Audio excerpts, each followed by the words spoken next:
नमस्कार students, career makers coaching centre के YouTube channel में आप सभी का स्वागत है। टाइम टू टाइम बेटा हम आपके लिए नई नई वीडियोस लाते रहते हैं और इन वीडियोस का हमारा जो मकसद है लाने का वो ये है कि आप सभी बच्चे एक अपना जो कोर्स है जो आप लोगों को वीडियोस के माध्यम से मिल जाए और आप अच्छी तरह उसको प्रिपेयर कर लें और एग्जाम में जो भी दिक्कत परेशानियां आती हैं उसको आप रिजॉल्व कर लें। तो यही हमारा मकसद है कि ज्यादा से ज्यादा बच्चों तक ये हमारी वीडियोस पहुंचे, हमारे द्वारा बनाए गए जो कोर्स हैं अलग अलग सब्जेक्ट के वो पहुंचे। अगर आप लोगों को हमारे द्वारा बनाई गई वीडियोस पसंद आती हैं तो हमारे चैनल को लाइक कीजिए, शेयर कीजिए, सब्सक्राइब कीजिए और बेल आइकन ऑल पे प्रेस कीजिए ताकि जो भी वीडियोस हम लोग नई नई बनाए उसका अलर्ट आप तक पहुंच सके। जो हमारे टॉपिक्स हैं, लाइव क्लासेसों की जो रिकॉर्डिंग है वो डाली जा रही है जिसमें अलग अलग टीचरों के माध्यम से आपको पढ़ाया जा रहा है, चाहे वो इंग्लिश वाले सर हों, चाहे वो जीके के, ज्योग्राफी के, पॉलिटी के, हिस्ट्री के, इकोनॉमिक्स के, साइंस के, कोई भी सर हो या हो मैथ के सर या रीजनिंग के सर, इनके द्वारा ये वीडियोस लाइव क्लास की डाली जा रही हैं। तो बच्चों इन्हीं क्लास का आप आनंद लीजिए और इन टॉपिक्स को आप अच्छी तरीके से पढ़िए ताकि आप लोगों के एग्जाम में जो भी क्वेश्चन आता है आप उसको जल्दी से अटेम्प्ट कर लें। तो चलिए स्टूडेंट, चलते हैं क्लास के ऊपर। सभी अच्छी तरीके से तैयार करेंगे और नोट्स को प्रिपेयर करेंगे। तो जब आगे चलते हैं तो आगे की हमने मार्केटिंग देखी। मार्केटिंग में हमने सबसे पहले बेसिक्स मार्केट देखे जो इकोनॉमिकली काम करते हैं, जैसे परफेक्ट कंपटीशन मार्केट, ठीक है, मोनोपोली, मोनोपोलिस्टिक, ओलिगोपोली का ये मार्केट देखे। इसमें हमने सारा खेल देखा कि किस प्रकार से पर्टिकुलर गुड्स को फोकस करके इन मार्केट्स को जस्टिफाई किया गया है। क्योंकि ये जो आपने मार्केट पढ़े, परफेक्ट, मोनोपोली, मोनोपोलिस्टिक, इसमें क्या था, पर्टिकुलर उसकी कीमत, उसके प्रोड्यूसर और उसके नेचर ऑफ गुड्स को फोकस किया गया था। अब आते हैं इनके अलावा जो दूसरे मार्केट की बात, मनी मार्केट, ठीक है। तो गुड्स वाले मार्केट में आपने 4 टाइप्स के कैटेगरी देख ली। अब जब मनी मार्केट की तरफ चलते हैं तो मनी मार्केट में मैंने बताया था आप लोगों को कि यहाँ पर हम मनी को फोकस कर रहे हैं। कौन सी मनी? हम कौन सी मनी को फोकस कर रहे हैं? Non legal. मैंने बताया था मनी के 2 टाइप्स हैं, एक लीगल और एक नॉन लीगल। तो लीगल मनी कौन कौन सी हो गई आपकी? करेंसीज हो गई, ठीक है, करेंसी और बैंक नोट हो गए। तो नॉन लीगल में जो भी सर्टिफिकेट, डिपॉजिट, व्हाटएवर और काइंड ऑफ डॉक्यूमेंट्स, यानी डॉक्यूमेंट्री मनी क्या कहलाती है? Non legal money. वो बाउंड नहीं है। तो इन मनी का जो डीलिंग होती है, इन मनी की जो डीलिंग होती है उसे कौन सी मार्केट बोलते हैं? मनी मार्केट, ठीक है। इसमें क्या है कि आप ये पैसा दिया, ये सामान लिया, ये सामान दिया, ये पैसा लिया, dealing of exchange of currency हो रही है। लेकिन यहाँ पर जैसे कि मैंने फर्स्ट मार्केट बताया आपको, कौन सी? Call money market. तो कॉल मनी मार्केट में जैसे कि बात हुई कि कॉल मनी मार्केट में डीलिंग होगी 15 डेज की, 1 to 15 डेज की, तो 15 डेज ही हो गए वो। तो 15 डेज का मतलब कि मैंने, अगर हम वी आर द 2 ट्रेडर्स और हम एक दूसरे के साथ ट्रस्टेबल हैं, तो इतना भी ट्रस्ट नहीं है कि हम इसको कि चल भाई आराम से दे दियो पैसे।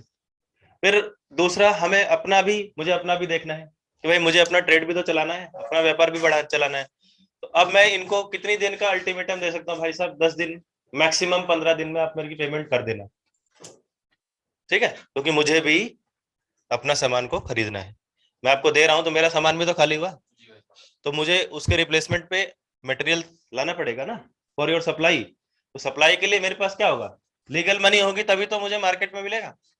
और अगर मेरा किसी के साथ कॉल मनी का बॉन्ड है तो वो भी मुझे 15 दिन का अल्टीमेटम देगा।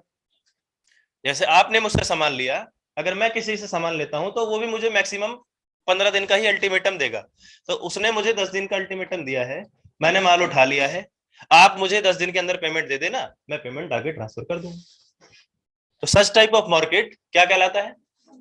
कॉल मनी मार्केट, ठीक है।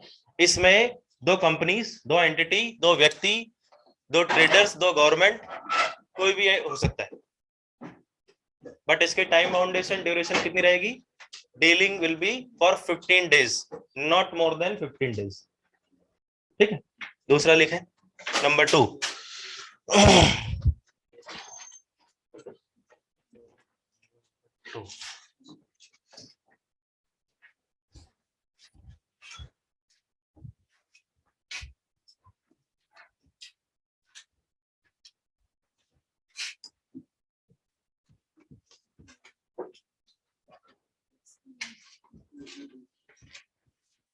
Treasury bills market.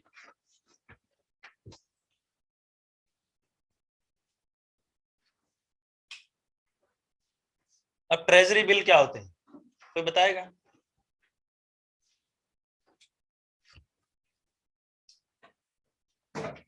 What do you mean by treasury? Treasury किसे कहते हैं? खजाना। खजाना मतलब एक तरीके का कोष, जहां पर सारा पैसा जमा होता है, जहां पर पैसा जमा होता है, ठीक है। तो in the other meaning treasury को हम बोलते हैं बैंक।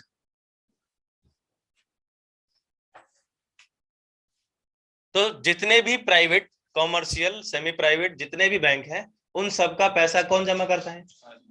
आरबीआई। तो बैंकों की ट्रेजरी क्या हुई? आरबीआई। और जो देखिए आर्टिकल 266 में क्या है, कोई बताएगा? है इन द इंडियन कॉन्स्टिट्यूशन, भारतीय संविधान के अनुच्छेद 266 266, इधर ऑनलाइन में कोई बताएगा, ऑफलाइन में?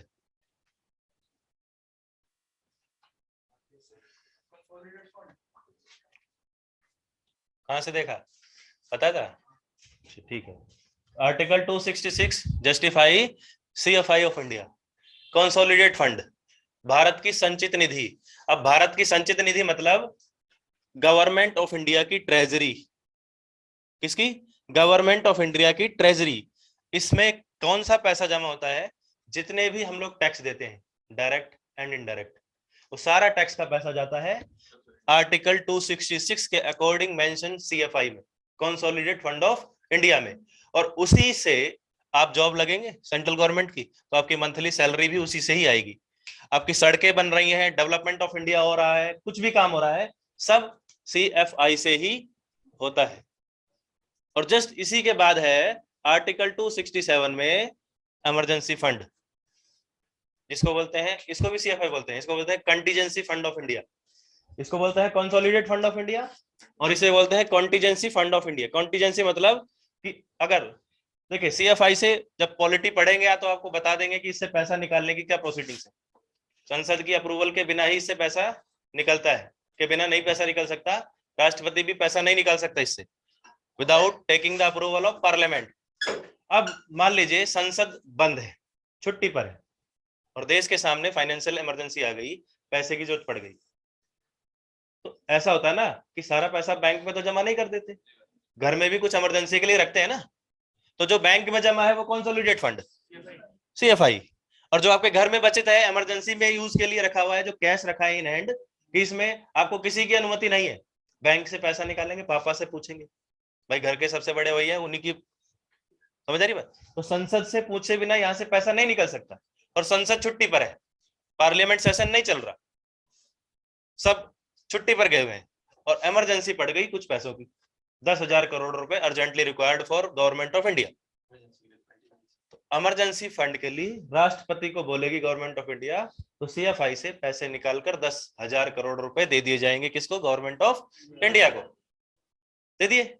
जैसे ही संसद शुरू होगी, 10,000 करोड़ का बिल गवर्नमेंट ऑफ इंडिया संसद के सामने रख देगी कि sir due to this emergency I have utilised this amount. तो सीएफआई से 10,000 करोड़ रुपए निकालकर दूसरी सीएफआई में, यानी कंटीजेंसी फंड ऑफ इंडिया में डाल देगी कौन? संसद। अगर अप्रूव हो गया तो क्योंकि जस्टिफिकेशन देना पड़ेगा ना कि किस इमरजेंसी के लिए, किस काम के लिए, तो जितना पैसा अप्रूव होगा वो उधर से निकल के इधर आ जाएगा, क्योंकि इससे निकालने के लिए अनुमति की आवश्यकता नहीं, राष्ट्रपति से पूछा आप यूटिलाइज कर सकते। लेकिन जैसे ही संसद का सेशन शुरू होगा, उसकी मंजूरी लेनी पड़ेगी, और लेकर पैसा यहां से निकालकर इसमें डालना पड़ेगा। तो ऐसे ही अब ध्यान से देखिए, जैसे भारत सरकार की कॉन्टीजेंसी फंड है, और ऐसे ही आरबीआई है आपका। तो अब एक आदमी के पास कैश है, आरबीआई के पास जाता है, वो पैसा जमा करा देता है, तो आरबीआई उसको रिसिप्ट तो देगा, तो क्या कहलाएगा? Treasury bill. कि सर ये लीजिए, मैं 2 महीने बाद पैसे ले जाऊंगा, whatever you will interest pay to me I will manage. समझ आ रही बात? अब वो ट्रेजरी बिल का मार्केट होगा। जैसे मेरे पास 1 लाख रुपए का ट्रेजरी बिल है, मेरे पास रिसिप्ट है बैंक की कि मेरा 1 लाख रुपए बैंक में जमा किया, अब इन द इंस्टेंटली मुझे पैसे की जरूरत पड़ गई या कुछ सामान खरीदना पड़ गया, आई हैव नो कैश, तो मैं क्या करूंगा भाई, ये 1 लाख रुपए की रिसिप्ट है, मैंने बैंक में जमा किया है, ठीक है, 15 दिन बाद बैंक देगी, बट मुझे अभी इमरजेंसी रिक्वायर्ड है, मुझे सामान खरीदना है, ये रिसिप्ट रख लो, मुझे पैसा। समझ आ रही बात? तो ये क्या हुई, ट्रेजरी, ठीक है। 15 दिन नहीं, यहाँ पे कंडीशन अलग है। ट्रेजरी बिल रिसिप्ट, ध्यान से सुनिए, ट्रेजरी बिल की रिसिप्ट 3 तरीके की इश्यू होती है, ठीक है। ये पर्टिकुलर बैंक से ही या किसी रजिस्टर्ड एजेंसी से इश्यू होती है, और इनकी जो ड्यूरेशन होती है ये फॉर मार्केट यूज के लिए ही इश्यू होती है। ये तो मैं एक एग्जांपल दे रहा था आपको समझाने के लिए कि आपकी दिमाग में बैठ जाए कि होता क्या है, कैसे प्रोसेस चलता है। तो ट्रेजरी बिल का जो स्लॉट होता है वो मिनिमम 91 डेज का होता है, ठीक है। दूसरा जो रिसिप्ट इश्यू होगी 91 का डबल कितना हुआ, 182 डेज की होगी। और तीसरी ट्रेजरी बिल की जो लिमिट होगी वो कितनी, इसका डबल कितना हुआ, 364। तो अगली ट्रेजरी बिल 364 डेज की होगी। तो ये 3 टाइप की ट्रेजरी बिल रिसिप्ट इश्यू होती है। जैसे आपने पढ़ा अभी कॉल मनी मार्केट, तो कॉल मनी मार्केट में आपकी जो डीलिंग होगी, रिसिप्ट इश्यू होगी आपस में, पेपर बनेगा, लीगल पेपर बनेगा, वो 15 दिन का वैलिड होगा।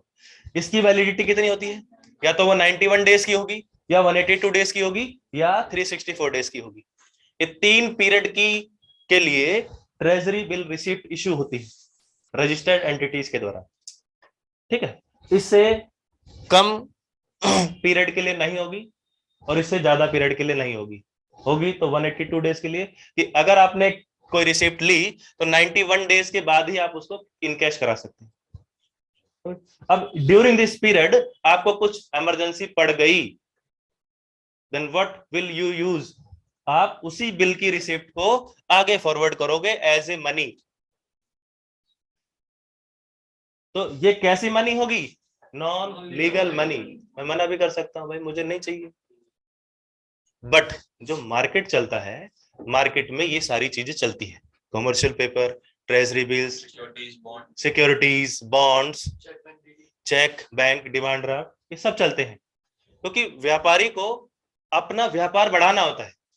हम फुटकर विक्रेता से हमें ये नहीं मतलब होता, ठीक है। बड़ी बड़ी मार्केट में लंबा उधार भी चलता है।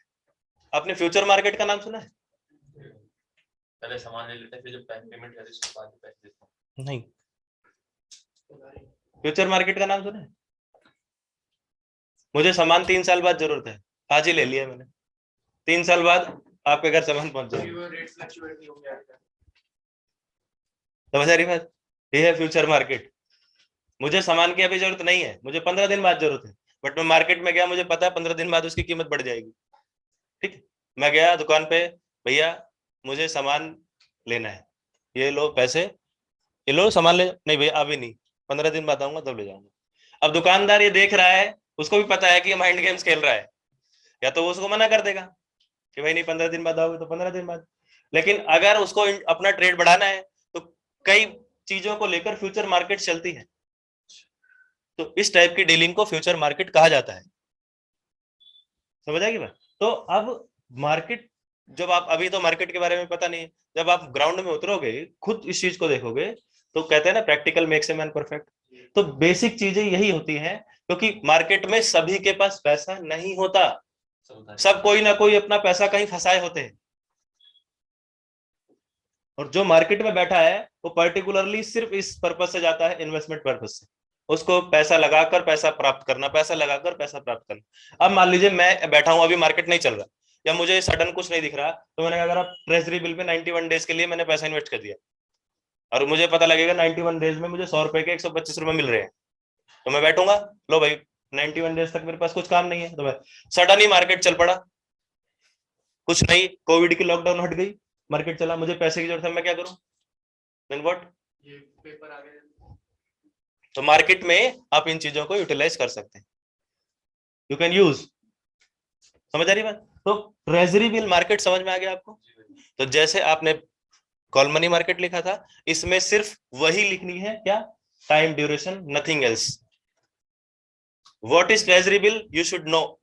इधर क्लियर है सभी को ऑनलाइन कि ट्रेजरी बिल क्या होते हैं? और ट्रेजरी बिल जितने भी मार्केट होंगे नॉन लीगल, वो सब या तो किसी रिटन पेपर पर, लीगल डॉक्यूमेंट पर ही, या इस तरीके की मनी डॉक्यूमेंट पर ही काम करेंगे। जैसे commercial paper, demand draft, certificate of deposits, bonds, securities, government securities, ये सब क्या है? नॉन लीगल मनी है। और इस पर ही मार्केट जो काम करता है उसे मनी मार्केट कहा जाता है। तो ट्रेजरी बिल मार्केट एक ऐसी मार्केट है जिनमें ट्रेजरी बिल्स के द्वारा डीलिंग की जाती है। और ट्रेजरी बिल 3 ड्यूरेशन की इश्यू होती है, 91 डेज, 182 डेज और 364 डेज। इसको अपने कंटेंट और अपने लैंग्वेज में आप सभी लोग फ्रेम कर लीजिए। जी सर, जो सीएफआई है, इसके अंदर जैसे फाइनेंशियल इमरजेंसी के अंदर आप बता रहे हो कि हमेशा उसके अंदर निकाल सकते हैं। अगर देश के अंदर कोई और इमरजेंसी बढ़ जाए, कोविड आया, इसके अंदर फंड चाहिए तो निकाल सकते हैं किससे? सीएफआई से। आर्टिकल 266 या 7? इतनी बात तो मैंने बताई मोटी मोटी कि संसद से पूछे बिना आर्टिकल 266 से नहीं निकाल सकते, चाहे इमरजेंसी हो चाहे कुछ भी आ जाए। 267 से निकले। अगर इमरजेंसी है, आप कुछ भी लग रहा है, तो आप आर्टिकल 267 के अकॉर्डिंग मेंशन कंटीजेंसी, मतलब आपातकालीन रिजर्व फंड। ये है संचित निधि और ये है आपात निधि, इमरजेंसी में काम आने वाली। तो इमरजेंसी के लिए तो यही है ना। तो 2 आर्टिकल याद करा दिए, पॉलिटी के प्रोसीडिंग्स बता दी, ठीक है? तो दिमाग में रखना, कल को फिर पूछो तो पता रहेगा गजनी बने बैठे हो सारे।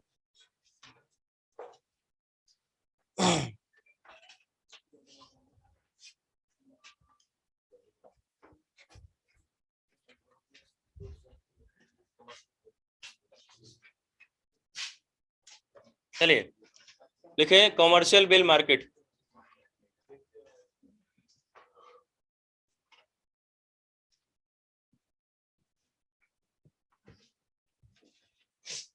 Commercial bill market. अब कॉमर्शियल पेपर पता ही होगा आपको, कॉमर्शियल डॉक्यूमेंट होता है, जैसे कॉमर्शियल लाइसेंस होता है ना, तो ऐसे ही कॉमर्शियल पेपर होता है व्यापार के लिए। सब्जेक्ट टू कंडीशन, इसकी वैलिडिटी कितनी होती है, बात घूम फिर के वही आती है। जैसे ट्रेजरी बिल की टाइम डी कि 91, 182 और 364। इसी तरीके से कॉमर्शियल पेपर भी एक नॉन लीगल डॉक्यूमेंट है, used as a money in the money market. तो कॉमर्शियल बिल्स मार्केट में जब आप जाएंगे तो कॉमर्शियल, अब देखिए, जैसे आपको वकील की जरूरत है तो आप कोर्ट में जाएंगे, पुलिस की जरूरत है तो पुलिस स्टेशन में जाएंगे, सबका अपना अपना स्थान है ना। तो अब ऐसे ही ये मार्केट है। अब जिस दुकान में ट्रेजरी बिल्स की डीलिंग होगी तो ट्रेजरी बिल्स वाला व्यक्ति जाएगा, जहां पर कॉमर्शियल पेपर की डीलिंग होगी वहां पर कॉमर्शियल पेपर वाला व्यक्ति जाएगा। समझ रहे हो? अब जैसे बड़े मार्केट में जाते हैं आप, जैसे होलसेल वाले में चले जाएं तो पता लगा यहाँ ग्रेनरी स्टोर्स हैं, यहाँ फ्रूट मार्केट्स हैं, यहाँ पर ये मार्केट है, यहाँ आपके हैंडलूम्स हैं, यहाँ पैंट शर्ट्स हैं, यहाँ पर आपके विंटर क्लॉथ्स हैं, सबका अपना अपना स्लॉट होता है ना। तो उसी तरीके से एक मार्केट में पर्टिकुलर दुकानें होती हैं, शॉप्स होती हैं और डीलर्स होते हैं कि भाई हाँ कॉमर्शियल बिल को डील करने वाले लोग हैं, गवर्नमेंट सिक्योरिटीज की डीलिंग करने वाली ये एंटिटीज है। तो अब क्या होगा, जैसे मान लीजिए मार्केट में गए आप सामान लेने, कोई नहीं ले रहा आपको, ब्रोकर तो होते हैं बीच में और बैठे होते हैं ना पर्टिकुलर। जैसे मान लीजिए आप चांदनी चौक में गए, आपको 10-10 के नोटों की गड्डी चाहिए, तो कहेगा भाई 110 रुपए दे, ये ले जा 10-10 के नोटों की गड्डी 100 रुपए की। वो आपसे क्या लेगा? सर्विस चार्ज ले लेगा आपसे। तो ऐसे ही जैसे मान लीजिए कोई फॉरेनर आया, उसके पास डॉलर है, उसके पास इंडियन करेंसी नहीं है, तो जरूरी थोड़ी ना वो आरबीआई के पास ही जाए, मार्केट में घूम रहा है, अगर किसी के पास और इंडियन करेंसी है और he can exchange, he is agree to exchange, तो क्या करेगा? $1 देगा, वो अपना कमीशन काटेगा, उसको उतने के 50%, 70% वटेवर जो उनकी डीलिंग होगी वो दे देगा उसको, क्योंकि उसके पास सोर्स है, वो यही काम करता है। तो उसी तरीके से मार्केट में ये एजेंसीज भी तो होंगी। अगर मान लीजिए कोई दुकानदार कह रहा है कि नहीं भाई मुझे कॉमर्शियल पेपर नहीं चाहिए, ट्रेजरी बिल्स नहीं चाहिए, मुझे सिर्फ कैश से मतलब है, तो वो क्या करेगा? अपना commercial paper, treasury bill such type of brokers या डीलर्स के पास डिपॉजिट करेगा, उससे कैश लेगा, उसको सर्विस चार्ज देगा और दुकान पर आकर अपना सामान खरीदेगा। Is it clear? तो मार्केट में सारी फैसिलिटीज होती है। और बाकी इस तरीके की, देखिए अब जैसे मान लीजिए मार्केट क्या है, मेरे पास कोई कस्टमर आता है, तो जो सेलर होता है उसकी फर्स्ट प्रायोरिटी होती है कि अपने कस्टमर को उस टाइम के लिए ही डिस्पोज करना नहीं होता कि भाई ये सामान ले और निकल। उसकी ये होती है प्रायोरिटी कि वो आज आया है तो कल भी मेरे पास ही आए, क्योंकि मार्केट चलता है चैन पर, कि अगर इसने मेरे से कर लिया तो मैं चाहूं कि ये मेरा परमानेंट कस्टमर बन जाए। तो उसके लिए क्या करेगा, वो पर्टिकुलर टाइप ऑफ सर्विसेज देगा, उसको कुछ ना कुछ लालच देगा कि सर डिस्काउंट देगा, सर बैठिए बैठिए, इधर आ गाड़ी में लगवा साहब को, सर बैठिए चाय पीजिए। समझ रहे हो? अब जैसे मार्केट में जाते हो आप, बड़े बड़े गारमेंट्स की दुकान में साड़ी लेने गए, बैठिए आइए आइए चाय लेके आ, तो चाय पिलाएगा, पानी पिलाएगा, सब चीज। बेशक आप साड़ी 10-15 निकलवा के कहते भाई पसंद नहीं है, जा रही हूँ या जा रहा हूँ, बट क्या है, उसने देखा कि आपका गेट टुगेदर वेलकमिंग उसने अच्छे से करी, तो कल को वो तो रेफरेंस देगा कि हाँ भाई उस दुकान में जाना, कम से कम फ्री की चाय तो मिलेगी। इतना तो रेफरेंस देगा ही कि हाँ यार वो बंदा डिसेंट था, उसने सारी चीजें थी, बट मुझे माल पसंद नहीं आया, मैं चला आया। नेगेटिव वर्ड्स तो नहीं होगा। तो उसी तरीके से अगर आपके पास कोई आप बड़े मार्केट में बैठे हो, मैं छोटे मार्केट की बात नहीं कर रहा, if you are in a big market, तो वहां पर आपके पास कोई कमर्शियल डॉक्यूमेंट लेकर आता है, then you will try to deal with, बेशक आप उसको डील नहीं करते, बट यू विल ट्राई। अगर आपके पास ऑप्शन है एनी काइंड ऑफ, तो यू विल, आप कहोगे ठीक है यार मैं ले लेता हूँ, पड़ोसी जी शर्मा जी हैं वो डील करते हैं, मैं उनसे एक्सचेंज कर लूँ। भाई कई बार आपने देखा है ना कि जैसे एक दुकानदार ठेली लगाए हुए, उसके बगल में बड़ी दुकान है, जस्ट बगल में, उन दोनों की बॉन्डिंग अच्छी है, ठेली वाले के पास डिजिटल पेमेंट का ऑप्शन नहीं है, आपने उससे सामान लिया, भैया मेरे पास तो पैसा नहीं है, डिजिटल है, अरे चल तो दुकान वाले पे कर दे, मैं सर से ले लूँ। देखा होगा ना इस तरीके का बॉन्ड। तो वही चीज होती है, ट्रेजरी बिल या कॉमर्शियल बिल को वो पर्टिकुलर एंटिटी डील नहीं कर रही, बट वो फिर भी ले लेगा कि ठीक है शर्मा जी तो करते हैं, वर्मा जी करते हैं, उनको दे दूंगा, वो इनकैश करा लेंगे। समझ आ रही बात? आप मार्केट में जाए चांदनी चौक में, जैसे एक दुकान में घुसे, जैसे अभी मैं, मेरे भाई की शादी थी तो मैं सामान लेने गया, तो मुझे पता तो था ही, लेकिन वो क्या है, अब उसने पर्टिकुलर आदमी ने एक शॉप पे मेरी फैमिली को स्टॉप कर दी, सारी चीज वहां से परचेज कर, और सर क्या लेना है, भैया के लिए क्या लेना है, भाभी जी के लिए क्या लेना है, पिताजी के लिए, माता जी के लिए क्या लेना है, गुड़िया के लिए क्या लेना है। मैंने कहा यार भैया के लिए कोट लेना है, अच्छा। साथ साथ गया, अपनी डीलिंग के कोट वाले दुकान पर छोड़कर आया, वहीं बैठा रहा, हम लोगों ने 20-25 मिनट, आधा घंटा, वटेवर जो भी हमने टाइम स्पेंड करा, वहीं बैठा रहा, कोट खरीद लिया, पसंद नहीं आ रहा था तो कह रहा नहीं नहीं पैसे भी मैं कम कराऊं, पैसे भी कम कराए, रुका रहा, फिर और क्या लेना है, क्योंकि वहां क्या है, उसका वही काम है कि अपनी पर्टिकुलर, क्योंकि एक दुकान और 10 दुकानों के बीच में डीलिंग है कि कोट वाले की जो कस्टमर है वो साड़ी वाले के पास फिक्स भेजेगा। जैसे मेरे पास कोई आया, मैंने उससे सामान दिला दिया, पूछ लेंगे क्या चाहिए, साड़ी चाहिए, आइए आइए मैं ले चलता हूँ बेस्ट मार्केट में अपनी चैन बनाने के लिए, वो उसके पास ले जाएगा, वो उसके पास लेगा, तो बेनिफिट किसका, दोनों का। तो अगर कॉमर्शियल पेपर वाला ट्रेजरी बिल को डील कर ले रहा है, कोई ऑप्शन है, कोई परेशानी है? अगर ट्रेजरी बिल वाला कॉमर्शियल पेपर को डील कर ले रहा है, तो मार्केट इसी तरीके से चलता है। तो हर कस्टमर को सेटिस्फाई करके, प्यार से डील करके भेजने का काम सेलर का होता है। तो अगर कोई कॉमर्शियल पेपर या व्हाटएवर जो भी लेकर आ रहा है, तो वो कोशिश करेगा उसको डील करे, क्योंकि वो उसकी आगे की इंटरनल इशू है। समझा क्यों? तो कॉमर्शियल पेपर का जो टाइम होता है वो होता है 3 मंथ्स का।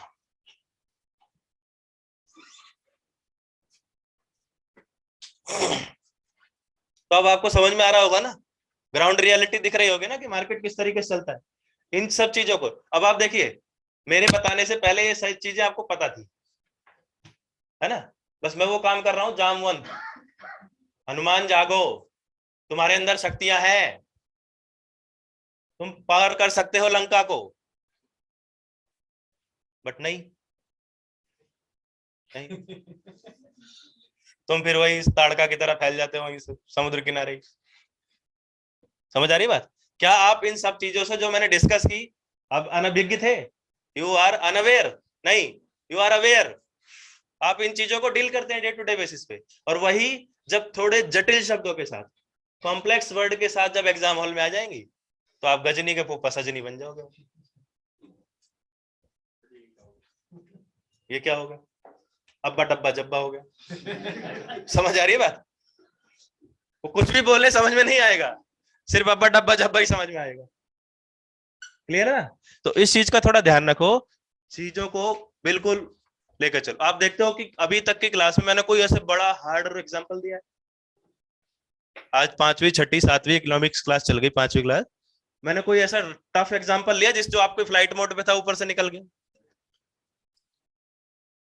लेना है तो बताओ, वो भी ले दूंगा मैं। फिर पूछोगे भैया ये क्या होता है, फिर पूछोगे ये क्या होता है, ऐसा है तो ऐसा क्यों? अभी कॉमर्शियल पेपर है, सीधे समझ में आ गया डीलिंग किस तरीके से हो रही है। तो money, call money market, commercial, treasury bill. Next लिखो कैपिटल मार्केट। इधर ऑनलाइन में सभी को क्लियर है? Any doubt?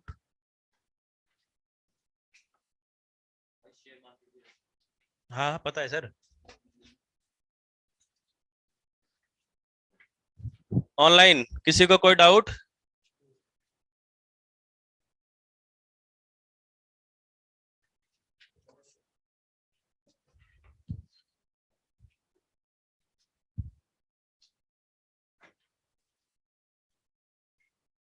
कहाँ?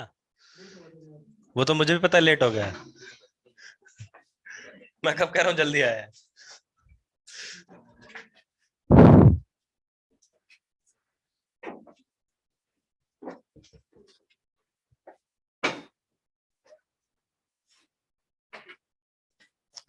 अगला है कैपिटल मार्केट। तो कैपिटल से क्या मतलब है आपका? अच्छा, सबको पैसा ही लगता है।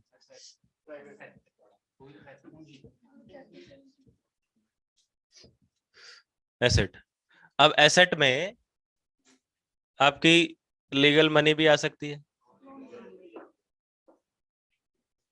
नॉन लीगल मनी भी आ सकती है, आपकी प्रॉपर्टी भी आ सकती है, आपके पास लैंड है वो भी आ सकती है, आपके पास बॉन्ड्स हैं वो भी आ सकते हैं, आपके पास मूवेबल प्रॉपर्टी है वो भी आ सकती है, इसको बोलते हैं इमूवेबल।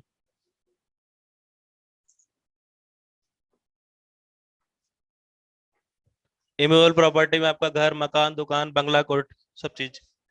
और मूवेबल में घोड़ा, गाड़ी, सब कुछ आ जाए। तो ये सब आपकी कैपिटल की पार्ट। और फिर उसके अलावा आपकी पर्सनल चीजें, किडनी, लीवर, गुर्दा, भाई इनकी भी तो डीलिंग होती है मार्केट में। तो ये भी तो आपकी पर्सनल एसेट हो गई। आंखें, लंबी जबान,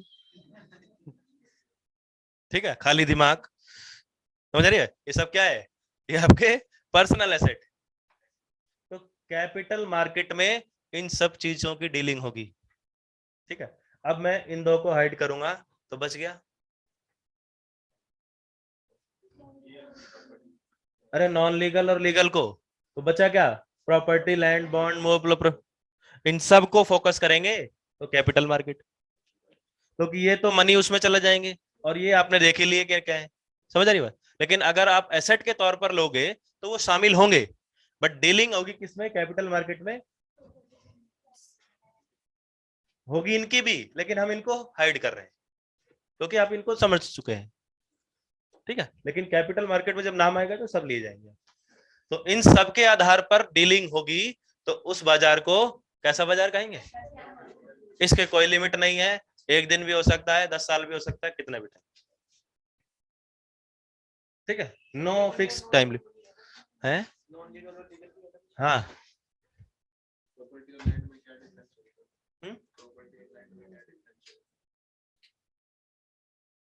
कुछ नहीं।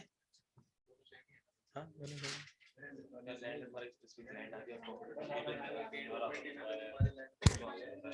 there are two types of land: agriculture land, residential land. Residential land is called your property, इसमें मकान, दुकान, बंगला, कोठी। और इधर लैंड में खेत, जमीन, जायदाद, ये सब आपकी लैंड में आ जाएगी। दैट्स वाई मैंने इसको अलग अलग कर दिया।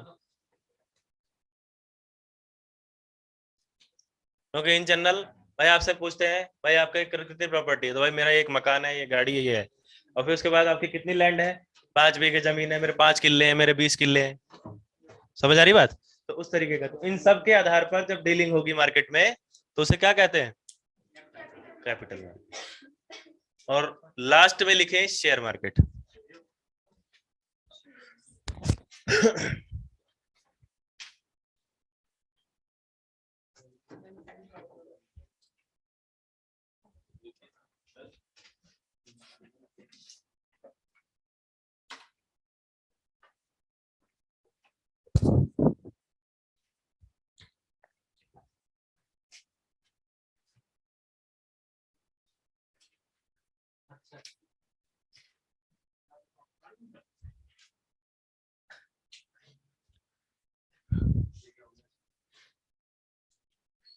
चलिए, शेयर मार्केट। तो फर्स्ट ऑफ ऑल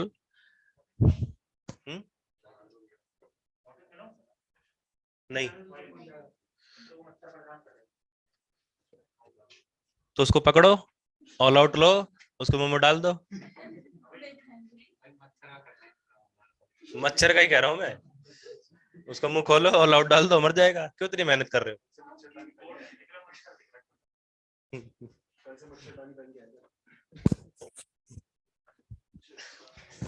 चलिए इधर बस, नो मरमरिंग। शेयर मार्केट देखते हैं। तो what do you mean by share? कौन बताएगा कि शेयर से क्या आशय है? हाँ, किसी कंपनी के अंदर invest करना। सर इन्वेस्टमेंट किसी भी बेसिकली कंपनी या फिर ऑर्गेनाइजेशन में, इसका मतलब एक तरीके से आपका कि एक पर्टिकुलर पार्ट उस कंपनी का के लिए। अच्छा, मैं अगर हिंदी में आपसे पूछूं what do you mean by share, तो उसका क्या मतलब है? कंपनी के अंदर हिस्सेदारी डालना। फिर एक शब्द में बताना है, पूरी रामायण नहीं लिखनी, एक शब्द में बताना है। हाँ, एक शब्द में, एक वर्ड के में बताना है what do you mean by share. Share का मतलब हिस्सा, मेरा हिस्सा। भाई पिज्जा आया तो इसमें मेरा कितना हिस्सा है, कितना शेयर है, समझ में आ रही बात? वटेवर। तो शेयर का मतलब आपका कहीं भी किसी भी एंटिटी में आपका क्या शेयर है। आपके पिताजी की प्रॉपर्टी है, मेरा क्या हिस्सा है। तो क्या बोलोगे, what do you mean by share? तो यहां पर अब ध्यान दीजिए, जब हम बात करते हैं शेयर की, तो शेयर को समझने के दो पर्सपेक्टिव है। एक तो आपकी जायदाद है, आपके पूर्वजों की, उसमें आप देखते हैं कि मेरा उसमें कितना हिस्सा है, क्योंकि शेयर का मतलब उसमें भी हिस्सा। और एक ऐसी चीज जिसमें आप अपने पैसे को लगाकर आप उसे खरीदते हैं, उसमें आपका कितना हिस्सा है। तो यहां पर जायदाद में कितना हिस्सा है उसकी बात नहीं हो रही, आपने किसी चीज को खरीदा उसकी बात हो रही। ठीक है, अब ध्यान से देखिए, शेयर को इनिशिएट करने का एक तरीका होता है। जैसे कोई कंपनी है, फॉर एग्जांपल मैंने लिया टाटा, ठीक है। अब टाटा कंपनी आराम से चल रही है, टाटा कंपनी ने अपनी मार्केट में कमांड ले ली। लेने के बाद टाटा कंपनी चाह रही है कि बहुत से लोग अब मुझसे जुड़े, मैं चाहता हूं कि अपने व्यापार को एक्सटेंड करूं। तो एक्सटेंड करने के लिए टाटा को चाहिए मनी। भाई इसके पास 100% जो भी पैसे थे वो उस पर अपना काम चला रहा था अभी तक, लेकिन अब इसको अपने व्यापार को क्या करना है, एक्सटेंड करना है, बढ़ाना है। तो बढ़ाने के लिए उसके पास पैसे की कमी है। अब पैसा या तो दो तरीके से आएगा, तो लोन ले या फिर अपनी हिस्सेदारी बेचे। तो लोन लेने से इसको नुकसान कि ब्याज देना पड़ेगा, इसकी जेब और खराब होगी, ढीली होगी, समझ रही है। तो ये क्या करते हैं, फिर इसने क्या करा कि अपनी 100% हिस्सेदारी में से का डिसीजन लिया कि मैं अपनी 40% हिस्सेदारी बेच दूंगा। क्या करूंगा, सेल करूंगा। तो टाटा ने एक ऑनलाइन बिडिंग करी, ऑक्शन किया, नीलामी करी, कि एक नोटिस दिया कि भाई हम अपने 40% हिस्सेदारी को बेच रहे हैं, ठीक है। और एक शेयर की कीमत फिक्स कर दी 1500, यानी 1% की कीमत 1500 या 15,000, वट एवर इज, समझ आई बात। तो 1500 एक शेयर की कीमत, तो 40% शेयर जाएंगे तो 1500 से 40 की मल्टीप्लाई कर दो, उसके बाद जो टोटल अमाउंट रिसीव होगी वो उसकी हो जाएगी। उसके पास उतना पैसा चला गया, अब वो उससे अपना काम करेगा। मैं छोटा सा एग्जांपल ले रहा हूँ, समझ आ रही बात? अब ध्यान से देखिए, यहाँ पर 40% हिस्सेदारी के लिए ये क्या करेगी, शेयर को सेल करेगी। तो ऐसा नहीं है कि वो सीधे सेल कर सकती है, क्या होगी, सीधे सेल नहीं कर सकती, डायरेक्ट कस्टमर उससे नहीं खरीद सकता। अब इस टाटा कंपनी और कस्टमर के बीच ये खाली जो मैदान दिख रहा है ना, ये है मार्केट। अब ये कंपनी और ये कस्टमर दोनों इस मार्केट में उतरेंगे। ये कंपनी इस मार्केट में उतरने के लिए अपने आप को पहले शेयर मार्केट में रजिस्टर्ड करवाएगी, अपने शेयर को रजिस्टर करवाएगी। रजिस्ट्रेशन के बाद ये अपने शेयर को इस मार्केट में बेचने के लिए उतारेगी। किधर से आ रही है आवाज? हाँ, बिग बॉस वाला उमर। हाँ तो वही है, उमर शेख मिर्जा। कहाँ का राजा था वो? नहीं, काबुल का नहीं था।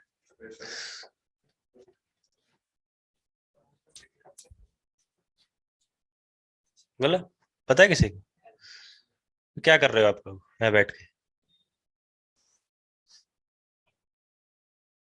बाबर के पिता का नाम उमर शेख मिर्जा, जो अफगानिस्तान के एक छोटी सी रियासत फरगना के शासक था। नहीं आ रही शर्म? तो वो जो मूवी आई है अभी, कौन सी, बाबर की लाइफ पर पूरी मूवी आई है, द डायनेस्टी करके मूवी है शायद, अभी उसकी सीरीज पे चल रही, वो देख लो, ठीक है? वो पूरी दिखा देगा उसमें बाबर की जर्नी। 3 घंटे की जगह 1 घंटे लूसेंट पढ़ लोगे तो भी याद आ जाएगा, बट नहीं, इन चीजों में कहा, पबजी में ध्यान रहता है। हैं? मूवी मैंने घर पे देख ली, तभी तो पूछ रहे कुछ। नहीं, मैं तो जहांगीर से भी पूछ लूंगा, बता। तो जहांगीर पे कौन सा मूवी आ गई, अनारकली वाली? वो तो तुमने भी देखी होगी, मुगले आजम देखी होगी ना? है, मूवी नहीं देखी? पुराने जमाने वाली। हाँ हाँ, वही कह रहा हूँ, पुराने जमाने। फिर उससे क्वेश्चन याद करे कुछ?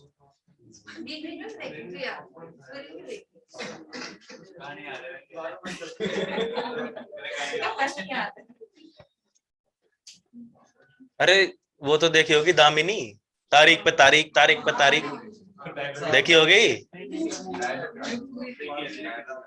डायलॉग याद है? कौन सी तारीख? चलिए, तो अब देखिए इधर, इस टाटा कंपनी को मार्केट में उतरना पड़ेगा, अपना शेयर रजिस्टर्ड कराना पड़ेगा। तो ये जो मार्केट होगा इसको शेयर मार्केट या स्टॉक मार्केट कहा जाएगा, ठीक है? अभी आपको देखिए, ध्यान से देखिए, अभी आपको ये लग रहा था कि 40% में एक शेयर 1% की कीमत 1500 रखी तो सिर्फ छोटी सी अमाउंट आएगी। अब ऐसा तो नहीं है कि एक कंपनी एक शेयर की कीमत 1 लाख रुपए रखेगी, 1.5 लाख रुपए। अगर मान लीजिए उसने एक शेयर की कीमत 3000 भी रखी, तो आपको लग रहा होगा एक शेयर मतलब 1%, और 40 के हिसाब से 1,20,000। तो क्या 1,20,000 के लिए टाटा कंपनी मरेगी? नहीं। तो इसका मतलब ये नहीं है कि एक पर शेयर बराबर 1%, वो अलग कॉन्सेप्ट, समझ आई बात? अब इस 40% में 1 करोड़ शेयर भी बन सकते हैं, 1 लाख शेयर भी बन सकते हैं, 10,000 शेयर भी बन सकते हैं, वो कितने भी हो सकते हैं। पर शेयर की कीमत तब फिक्स होगी वहां, इनका भी हिस्सा बनेगा छोटा छोटा, और उसकी कीमत बनेगी वहां। अब उस हिस्से को क्या कहेंगे? जो 40% नीलामी होगी, तो ये टाटा कंपनी जब शेयर मार्केट में अपने आप को रजिस्टर कराएगी, रजिस्टर कराने के बाद जब कोई भी कंपनी अपनी पहली बार बिडिंग करती है, नीलामी करती है, ऑक्शन करती है, किसकी? शेयर की। इधर पीछे के कॉर्नर में बाहर, ध्यान है इधर, हाँ, तो क्या करती है, आईपीओ रिलीज करती है। हर कंपनी जो भी फर्स्ट टाइम या जितनी भी बार अपनी शेयर को बेचेगी वो किस फॉर्म में बेचेगी? आईपीओ को बोलते हैं इनिशियल पब्लिक ऑफर। पब्लिक के लिए ऑफर है इनिशियल, तो आईपीओ। आईपीओ आएगा मार्केट में। आईपीओ मतलब one share. Is it clear? अब उसने आईपीओ रिलीज करा। अब इस कस्टमर को, ये नहीं किसी ने टाटा की वेबसाइट पे गया टाटा से खरीद लिया, इस कस्टमर को भी अपने आप को शेयर मार्केट में रजिस्टर्ड कराना पड़ेगा। ठीक है, क्या करना पड़ेगा? शेयर मार्केट में ये कस्टमर भी अपने आप को रजिस्टर्ड कराएगा। रजिस्टर्ड कराने के बाद ये अपना एक अकाउंट खोलेगा और उस अकाउंट को कहते हैं सेविंग अकाउंट नहीं, डीमैट अकाउंट। अगर आपको शेयर मार्केट में डील करना है तो आपके पास शेयर मार्केट में सबसे पहले मेन है डीमैट अकाउंट होना। आज के डेट में देख रहे हैं मोबाइल पर ऐप आ रहे हैं शेयर मार्केट के, तो उसमें आपके पास डीमैट अकाउंट होना चाहिए, ये मैंडेटरी है। सीधे इसमें आपका अकाउंट खोला तो आप सीधे रजिस्टर्ड हो जाएंगे शेयर मार्केट में। फिर आपके पास जैसे ही आपने डीमैट अकाउंट खोला, आपके पास कंपनीज के आईपीओ की लिस्ट आ जाएगी। टाटा, रिलायंस, ये वो सबके नाम आएंगे। आप उनके शेयर की कीमत आपके सामने दिखती रहेगी। आप उनको परचेज, सेल जो भी करना चाहें कर सकते हैं। तो without registering in the market you can not buy or trade any kind of share of particular company. Is it clear? तो इस तरीके से ये बाजार चलता है। दोनों का रजिस्टर्ड होना जरूरी है। अब देखिए, इन सब का रेगुलेशन, इन सब पर फोकस, इन सब पर ध्यान, ये ठीक से काम कर रहे हैं, ये ठीक से काम कर रहे हैं, कौन क्या कर रहा है, कौन नहीं करना, सब पर ध्यान रखता है SEBI, securities and exchange board of India. कब स्थापना हुई थी इसकी? 1992। पक्का? चलिए, अब देखिए, तो यहां तक की कॉन्सेप्ट समझ में आ गया आपको? क्लियर है कहानी? तो आपने क्या लिखा? आपने हेडिंग डाले शेयर मार्केट। फर्स्ट पॉइंट लिखे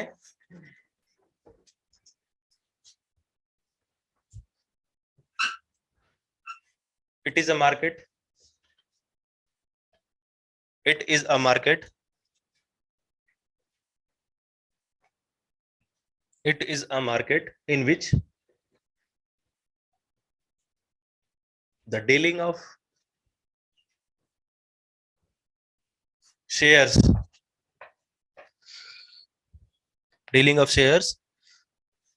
is conducted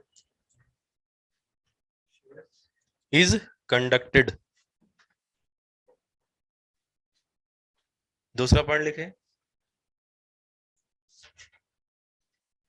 मैं हिंदी में लिखवा दूंगा अभी, या चलो हिंदी में लिख लो पहले। पहला पॉइंट, इस बाजार में शेयरों की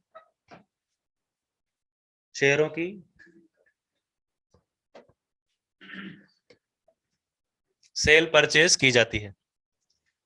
इस बाजार में शेयरों की सेल परचेज की जाती है। दूसरा पॉइंट लिखे,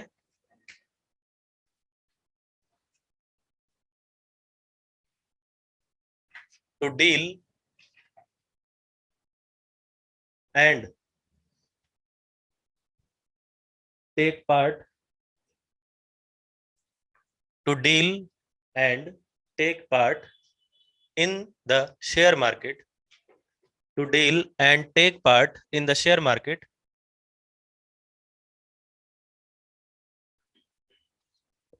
everyone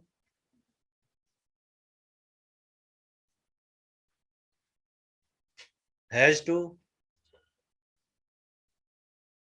registered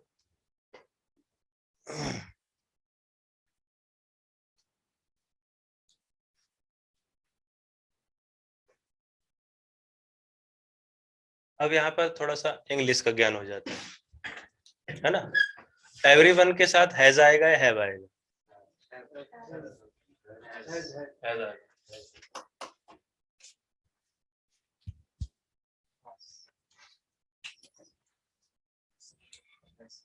है जाएगा, ठीक है, प्रत्येक की बात हो रही है।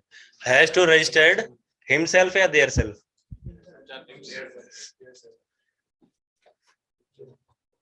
अब उधर तुम कह रहे हो सबके लिए है जाएगा, सबके लिए मतलब प्रत्येक, तो प्रत्येक की बात हो रही है तो देयर सेल्फ का क्या यूज होगा, हिमसेल्फ।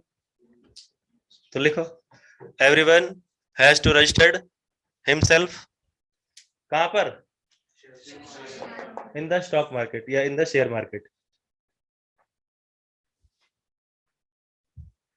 इस बाजार में भाग लेने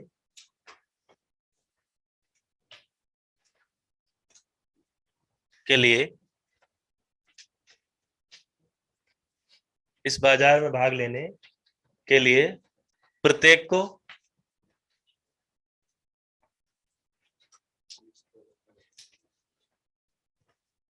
यह आवश्यक है कि वह शेयर मार्केट में रजिस्टर्ड हो।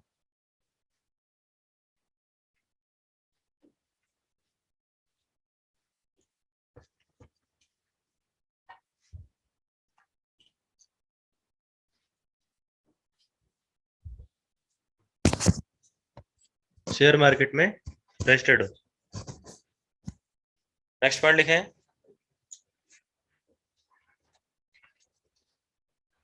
World's oldest share market, world's oldest share market, world's oldest share market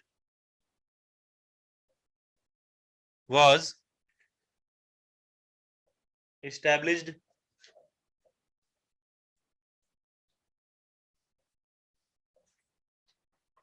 in Netherlands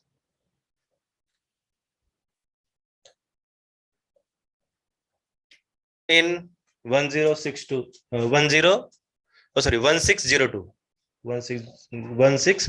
1602 में। World's oldest share market was established in Netherlands in 1602 दुनिया की सबसे पुरानी शेयर मार्केट 1602 में नीदरलैंड में खोली गई थी।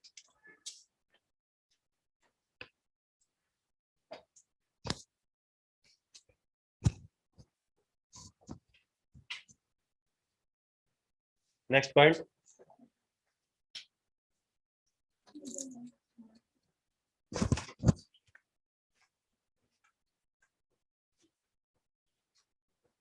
अब देखिए, जैसे ही आप रजिस्टर्ड करोगे शेयर मार्केट में, तो ये कुछ उसी प्रकार से है कि अगर आपको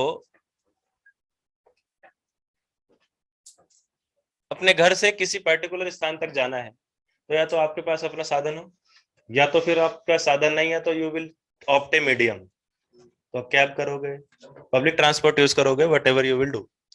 तो उसी तरीके से यहाँ पर है कि आपको शेयर बाजार में डील करने के लिए एक ब्रोकर की जरूरत है, ठीक है। तो ब्रोकर का मतलब है स्टॉक एक्सचेंज, शेयर को एक्सचेंज करने वाला हो ब्रोकर, जिससे आप वो चीज लेंगे, जिसके थ्रू वो चीज आप डील करेंगे। तो इस शेयर मार्केट में रजिस्टर्ड एंटिटीज होती हैं जो एक्सचेंज का काम करती हैं, किसके, शेयर का। तो भारत में सबसे पहली एक्सचेंज अथॉरिटी बनी थी 1875 में, जो थी BSE, और ये भारत के साथ साथ एशिया की सबसे पुरानी स्टॉक एक्सचेंज है।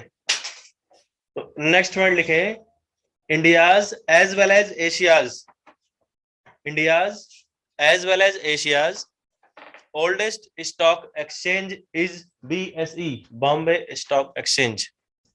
India's as well as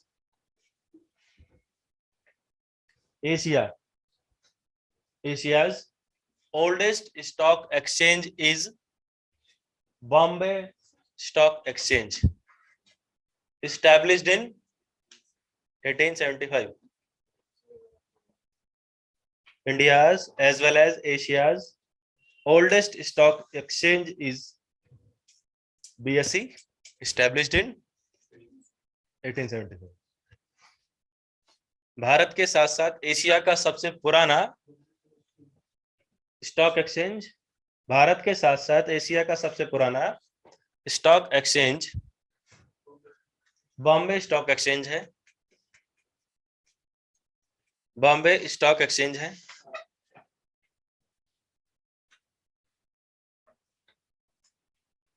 जिसकी स्थापना 1875 में हुई थी।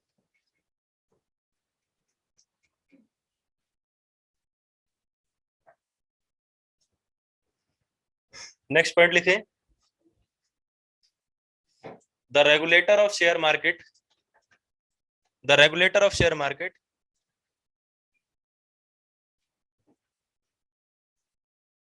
The regulator of share market, the regulator of share market is SEBI.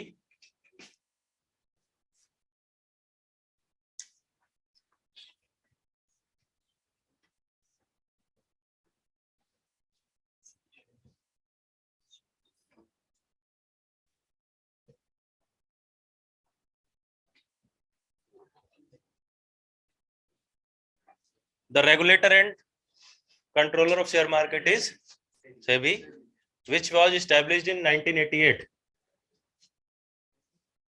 ठीक है, that's why I ask you.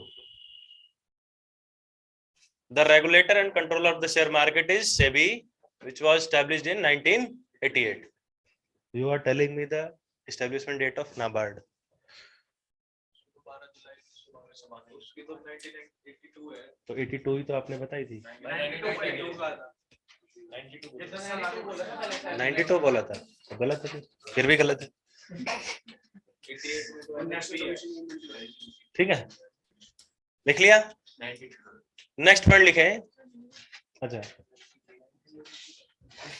Share बाजार को रेगुलेट करने वाली संस्था सेबी है, जिसकी स्थापना 1988 में हुई थी।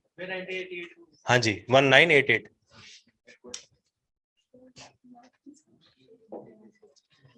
शेयर बाजार को रेगुलेट करने वाली संस्था सेबी है।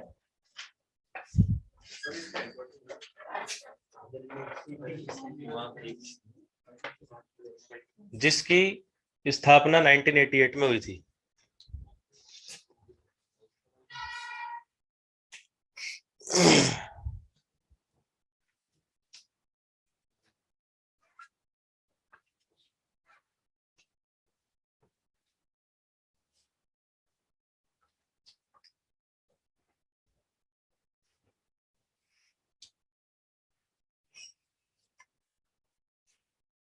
देख इसको,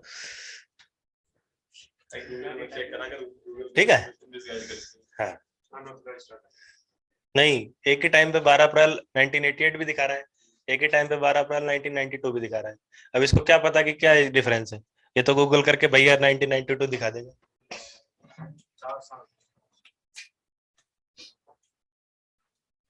एक चीज, आपका मकान बना 2019 में, रहने आप 2025 से आ रहे हो, और आपसे कोई पूछे आपका मकान कब बना, तो क्या बताओगे? तो वही काम यहाँ है, ठीक है। तो as a non executive body SEBI was established in 1988, that's why the date will be 1988, इसीलिए, ठीक है। नेक्स्ट पॉइंट लिखे। अब ये अंतर गूगल बाबा नहीं स्पष्ट करेंगे ना। नेक्स्ट पॉइंट लिखो,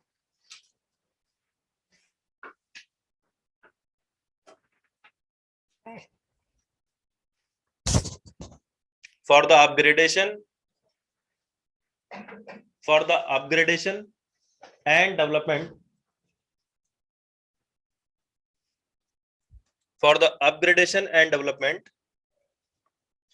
of stock market या share market, for the upgradation and development of the share market,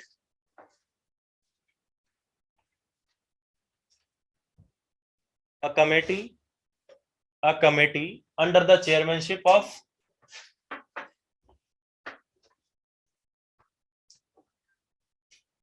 a committee, सुनो, under the chairman मत लिखना, a committee that is a committee that is, पूरा नाम आपको जानने की जरूरत नहीं है, that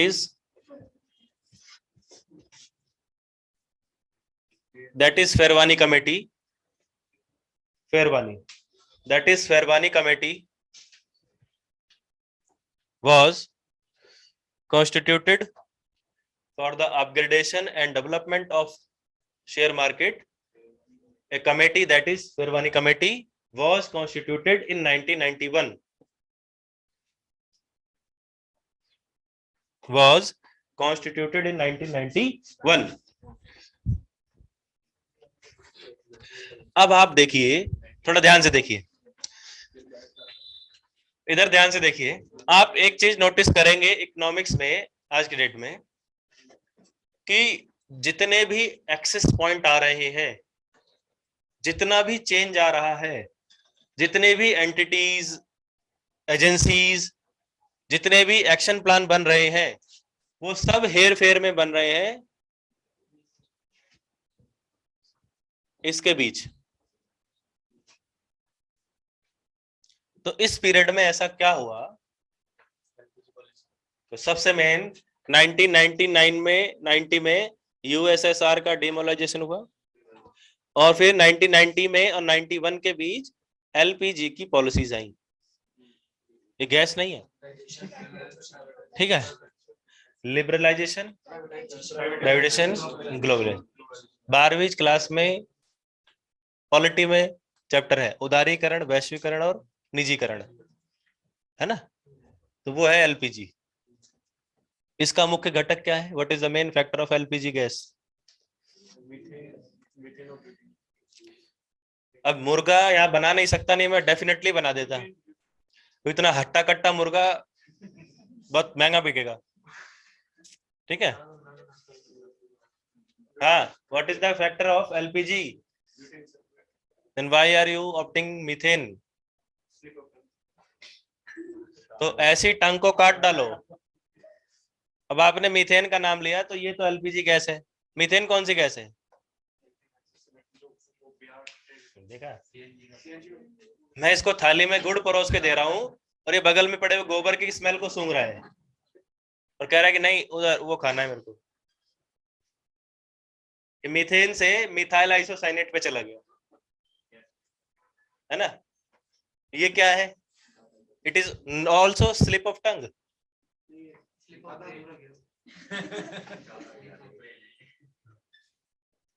methane is biogas, biogas means गोबर गैस, ठीक है। नेचुरल भी होती है, धान के खेतों में होती है। धान पता है क्या? हाँ, दलदल में होती है, इसे मार्स गैस भी बोलते हैं। आपने बताया हाँ, मीथेन गैस। मीथेन का फॉर्मूला क्या है? CH4। अब इधर देखो, एलपीजी का क्या हुआ? इनिशिएशन हुआ, इसीलिए 1991 के आसपास भारत सरकार और दुनिया के देशों ने अपना अपना अपग्रेडेशन एंड डेवलपमेंट शुरू करा। इसी टाइम पर ही देखिए फेरवानी कमेटी बन गई स्टॉक एक्सचेंज के लिए। 1992 में या 1992 के इसी ड्यूरेशन में बन गई नरसिंघन कमेटी, है ना। उसी टाइम पे 1992 के आसपास देखिए 73वां और 74वां संविधान संशोधन ला दिया गया, पंचायत और म्युनिसिपैलिटीज को अपग्रेड करा गया। जब कनेक्टिविटी बढ़ी तो अपग्रेडेशन हुआ, ठीक है। ये अपग्रेडेशन हुआ यहाँ पर। तो सारा हेर फेर इसी के बीच में हो रहा है। थोड़ा इस चीज को ध्यान रखना कि क्यों हो रहा है, ड्यू टू दिस रीजन। क्योंकि अभी तक हम ऐसे थे,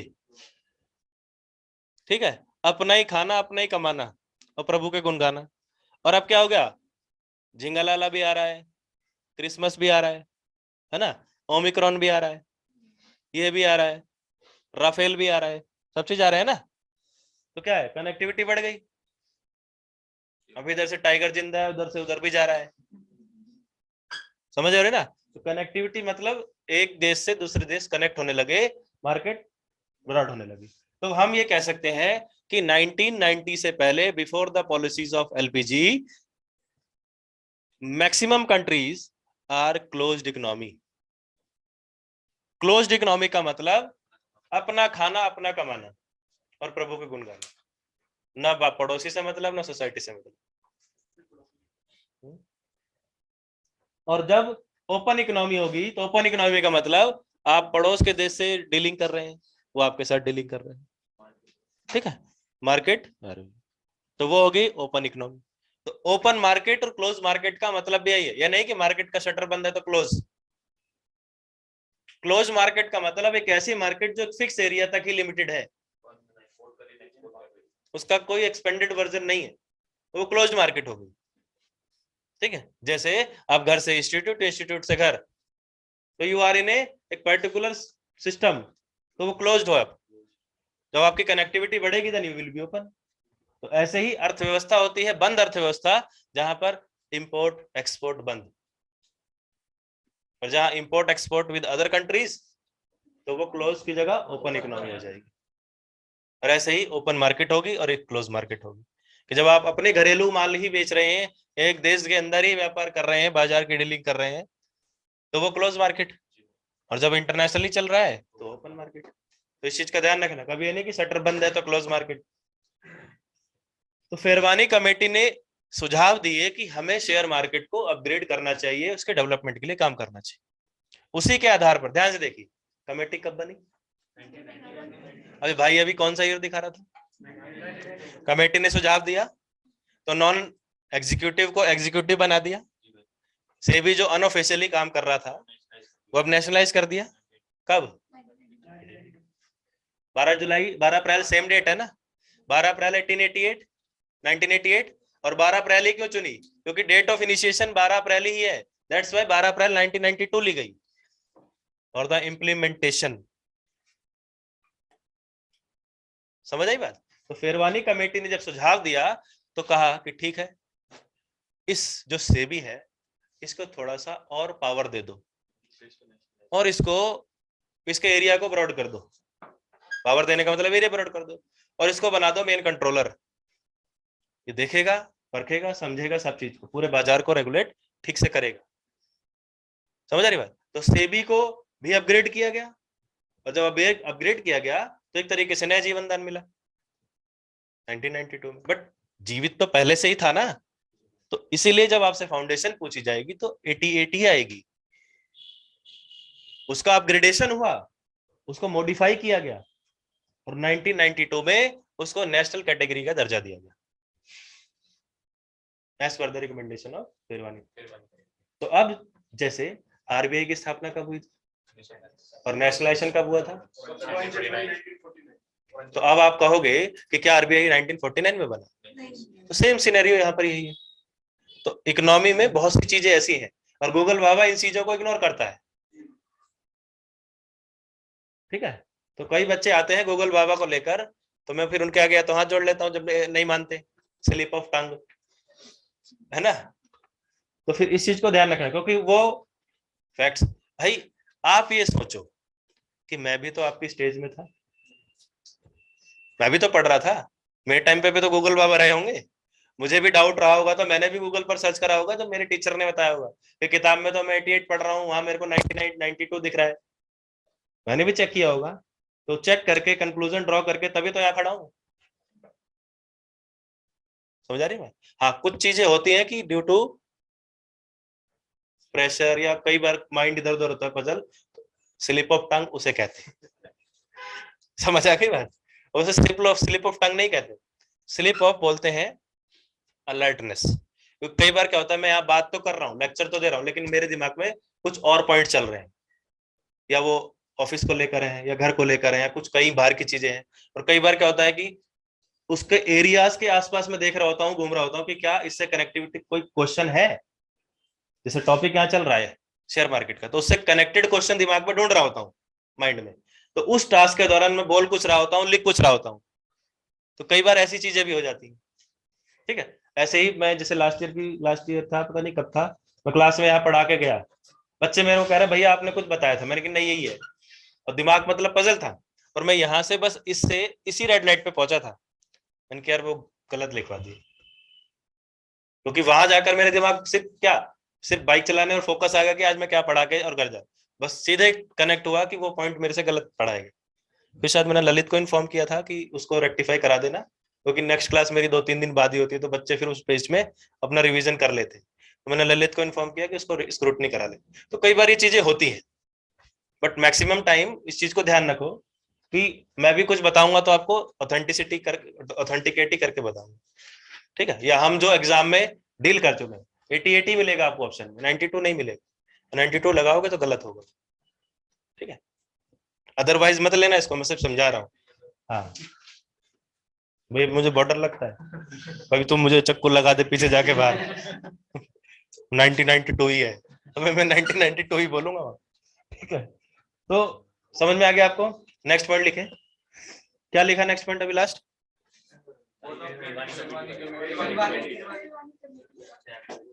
हिंदी में भी लिख लिया ना सबने? 1991 में इस शेयर बाजार के विकास के लिए, 1991 में शेयर बाजार के विकास के लिए शेरवानी कमेटी का गठन किया गया। शेयर बाजार के विकास के लिए, शेयर मार्केट के विकास के लिए, for the development of share market, sherwani committee का गठन किया गया, जिसके सुझावों पर 1992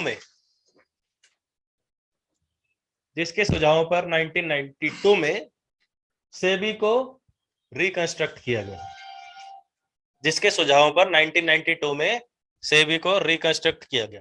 as per the recommendation of Sherwani committee, SEBI was reconstructed in 1992। As per the recommendation of Sherwani committee, SEBI was reconstructed in 1992।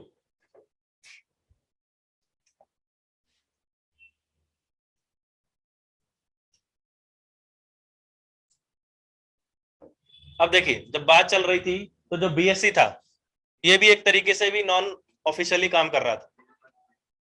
As per the recommendation of Sherwani committee, SEBI was reconstructed in 1992। अब देखिए, जब बीएससी एक तरीके से बहुत पुराना चला रहा था ड्यूरिंग ब्रिटिश रूल से, तो इसका भी तो नेशनलाइजेशन होना बनता है, ये ब्रिटिश रूल से चला रहा है ना।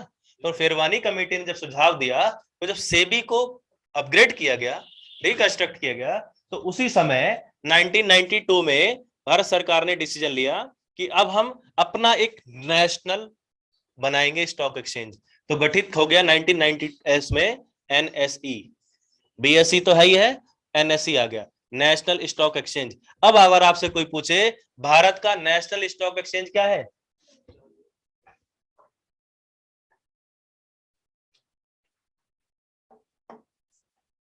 एक सेकंड होल्ड कीजिए।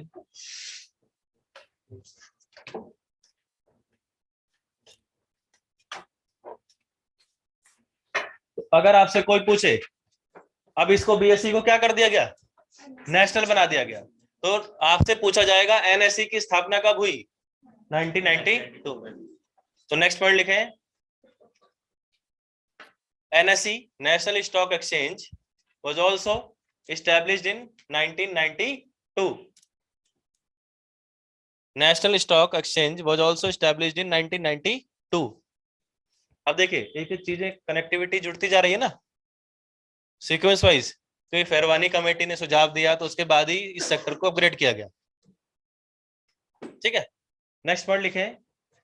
अब देखिए, ये बॉम्बे जो था, ये बहुत पुराना नाम चला आ रहा था, बॉम्बे पुराना नाम चला रहा था, ठीक है।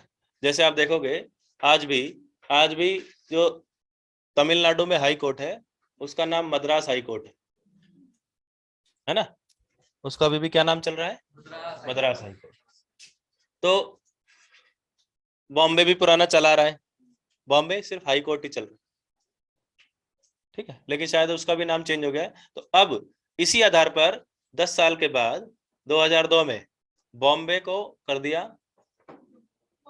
Mumbai stock exchange. तो लिख लीजिए, 2002 में बीएसई का नाम बदलकर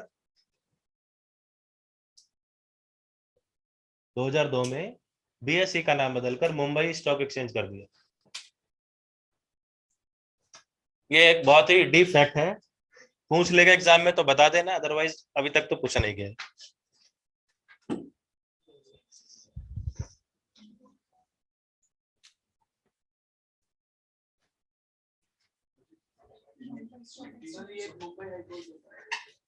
नहीं नहीं, वो हाई कोर्ट छोड़ दो, मुंबई नहीं है, मुंबई हाई कोर्ट है वो भी बॉम्बे ही है। ठीक है, सिर्फ इसका लिख लो आप। शांत गदाधारी भी हूँ, शांत। अभी बता रहा हूं, नीचे नेक्स्ट पॉइंट लिखे, some examples of important stock exchange of various countries. Some examples of important stock exchange of various countries.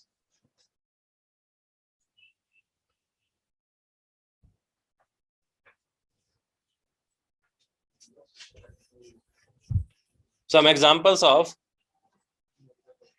stock exchange of various countries.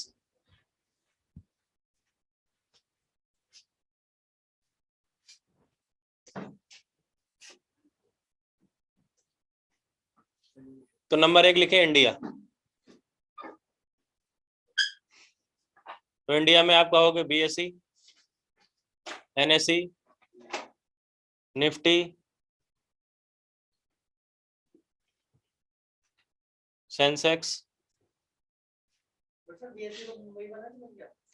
अरे जनाब ये इंडिया का ही तो है, पाकिस्तान का कहाँ लिखा रहा हूं मैं? नहीं, बॉम्बे का नाम मुंबई। अरे तो लिख लो भाई।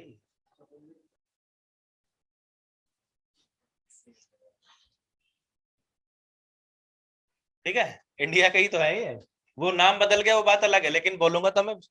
हाँ एक सेकंड।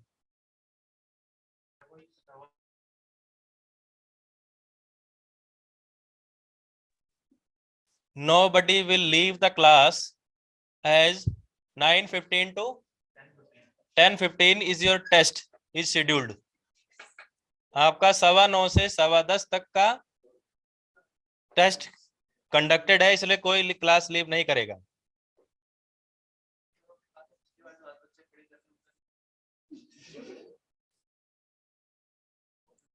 अभी वो मैं नहीं ले रहा हूँ ना, अभी वो मैनेजमेंट ले रहा है, मैं लूंगा तो फिर अच्छे से लूंगा। इसमें एक और लिख लो, डॉलेक्स। तो ये कुछ इंपॉर्टेंट है इंडिया के। नंबर 2 न्यूयॉर्क,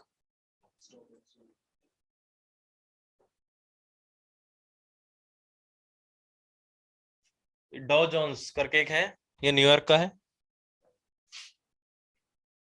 और तीसरा लिख लो जापान का, तो आपके पास एक रेफरेंस रहेगा, निक्की। तो ये कुछ इस तरीके के हैं, है तो बहुत सारे, लेकिन हमें सारे नहीं रखने। एग्जाम्पल आपसे कोई पूछेगा, हमें इंडिया के याद रखने हैं, इंडिया के मैंने बता दिया। ठीक है, और उसके अलावा ये कुछ रेप्यूटेड है, अमेरिका का है, न्यूयॉर्क का, तो ये डॉ जोन्स हो गया, जापान का है, ये हो गया। बाकी आपको याद करना है तो स्टॉक एक्सचेंज की लिस्ट निकाल लीजिए, पूरा याद करना है तो याद कर लीजिए, but as a reference India के आपको पता होने चाहिए, दैट्स इट। ठीक है, न्यूज़पेपर उठाओगे तो हमेशा सबसे ज्यादा इसका और सबसे ज्यादा पॉपुलर यही चल रहे हैं आज के डेट। ठीक है, हो जाएगा। इसका बहुत कम नाम सुनते होंगे, लेकिन है ये, कभी रैंडमली पूछ ले पेपर में तो you will be able to choose the right op. समझ आई बात? तो क्या आपको शेयर बाजार समझ आया? क्या आपको मनी बाजार समझ आया? क्या आपको इकोनॉमिक्स मार्केट समझ आया? क्या आपको टाइप ऑफ गुड्स क्लियर है? किस प्रकार से डीलिंग होती है वो क्लियर है? टाइप ऑफ करेंसी क्लियर है? Hard money, soft money, digital money, plastic money, सब चीज क्लियर है? क्योंकि बाजार में या तो मनी का ही रोल है। Money there are 2 types, legal non legal. तो लीगल और नॉन लीगल दोनों क्लियर है, डिजिटल नॉन डिजिटल दोनों क्लियर है। किसी भी एस्पेक्ट से पूछे तो आप बता दोगे। बाजार के सभी प्रारूप आपको पता है, all kind of market clear हो गए। बैंकिंग सिस्टम क्लियर है, बैंकिंग से लेकर बाजार क्लियर है।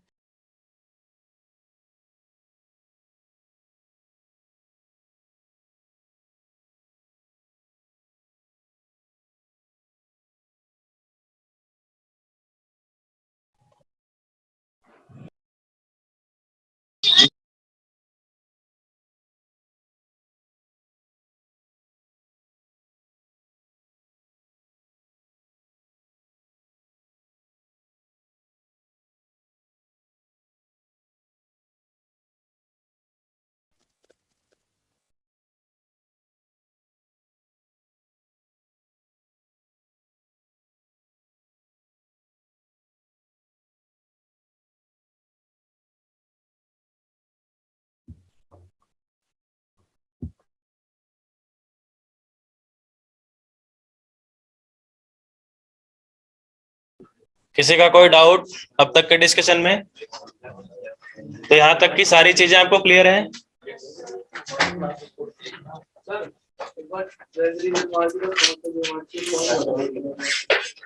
तो पॉइंट उसमें कुछ नहीं थे। कॉमर्शियल बिल का 3 मंथ्स लिखना था और ट्रेजरी बिल का 91, 182, 364 लिखना था बस।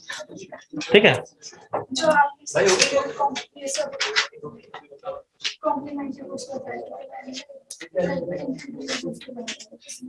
इंफीरियर गुड वही घटिया तो वस्तु है, जो घटिया वस्तु है वो इनको इंफीरियर गुड्स बोलते हैं। अब देखिए ध्यान से, हम लोग मार्केट को समझ चुके हैं, अब हम उतरेंगे मार्केट में। ध्यान से सुनिए, मार्केट में होती है सेल परचेज, और सेल परचेज पर टॉपिक जुड़ा है डिमांड और सप्लाई। अगला जो हमारा टॉपिक अब इनिशिएट होगा वो डिमांड एंड सप्लाई। तो first we will learn demand और देन सप्लाई। डिमांड पढ़ेंगे तो लॉ ऑफ डिमांड देखेंगे, ठीक है। डिमांड के जितने भी एस्पेक्ट्स हैं वो देखेंगे। डिमांड कर्व को देखेंगे कि मार्केट में डिमांड है तो उसका कर्व किस तरीके से बनता है, U shape, V shape, L shape, whatever kind of shape, वो सारी चीज समझाऊंगा जो आपने 12th क्लास में इकोनॉमिक्स में इजीली पढ़ा होगा। नहीं पढ़ा होगा तो यहाँ देख लेंगे, क्योंकि आपकी बेसिक इकोनॉमी आपके एग्जाम में आनी है, ठीक है। और उसके साथ साथ में इंटरनेशनली और नेशनली जो आप लेटेस्ट चल रहा है वो उसको कनेक्ट करता चलूंगा आपको। तो हमारा नेक्स्ट टॉपिक क्या होगा, डिमांड एंड सप्लाई पर फोकस होगा। अब तक की क्लास के जितने भी चीजें हैं उसको अच्छे से रिकॉल कर लेना आप लोग। इधर ऑनलाइन सभी को क्लियर है चीजें?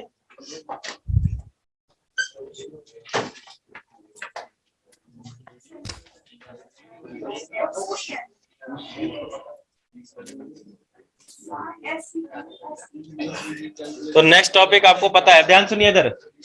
अगर मैं अभी इन शॉर्ट, आवाज नहीं, अगर मैं आपसे इन शॉर्ट पूछूं what do you mean by demand, तो मैं पहले एक्सप्लेन कर चुका हूं आपको इन आवर प्रीवियस क्लासेस। क्या मतलब है डिमांड?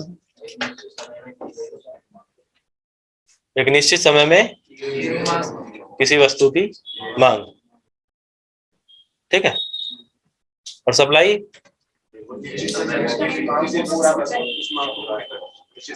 इस समय में, क्या समय ही काफी है?